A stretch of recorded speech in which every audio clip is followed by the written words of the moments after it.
I get it, you're standing in the electronics aisle or scrolling late at night, trying to decide if dropping a six-figure price tag on a new gaming tower is worth it, or if you'd be better off waiting for the next upgrade cycle. I've talked to a few friends who've already taken the plunge with the OMEN 45L GT22, and the one thing they keep circling back to is the fear of buying a machine that looks amazing on paper but turns out to be a pain to fit into their daily routine.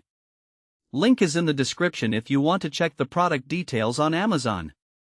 So let's break down what the 45L actually does for you when you fire it up for the first time, and why that matters more than any headline spec sheet.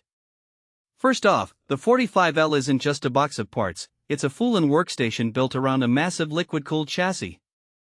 The cooling system is visible through the side panel, and that's not just for show, it really does keep the CPU temperatures low enough that you can push the Core Ultra 9 processor hard for extended gaming sessions without hitting thermal throttling.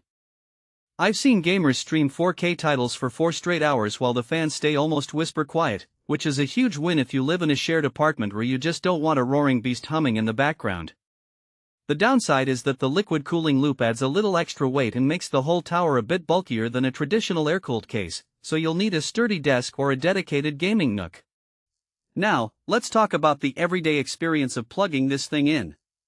You get a decent spread of ports, a Thunderbolt 4 USB-C that can also carry a video signal, a second USB-C, a couple of USB-A slots, HDMI and 3 DisplayPort outputs.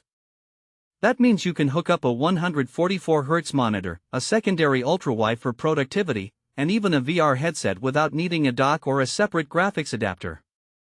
The convenience factor here is huge. I've watched friends fumble with adapters for older rigs, while this one just works out of the box. One practical snag, though, is that the front panel only has a single USB-C and a couple of USB-A ports, so if you need a bunch of peripherals on the front you'll end up reaching around to the back of the case. The real meat of the 45L is the RTX 5070 graphics card paired with a 2TB NVMe SSD. In my own testing, loading times for modern titles like Cyberpunk 2077 and Starfield dropped to under 10 seconds, and the frame rate stayed well above 100 frames per second at 1440p with ultra settings.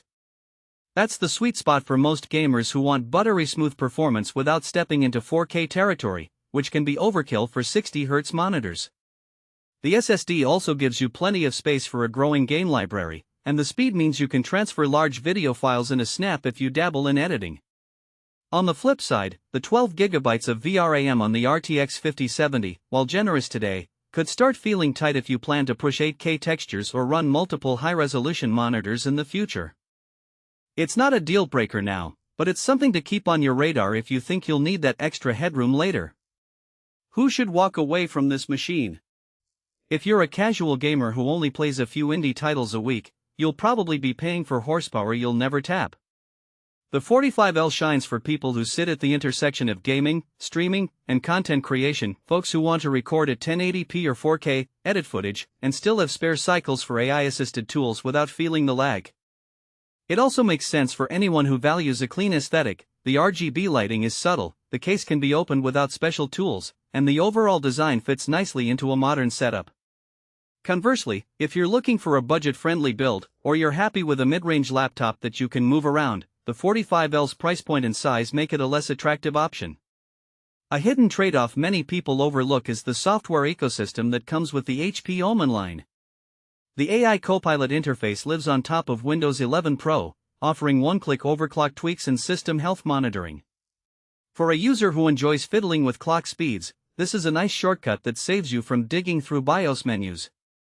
However, the same tool can feel a bit intrusive if you prefer a clean Windows install without extra background services. You can disable it, but you'll have to wade through a few prompts during the initial setup, something to be aware of if you like a minimalist OS experience. Another practical point is the warranty and tech support. HP includes a 2-year warranty with free tech support, which is solid for a high-end desktop. In my experience, the support team walks you through basic troubleshooting over the phone and can ship replacement parts if something fails under warranty. That peace of mind can be worth a few $100s, especially if you're not comfortable opening the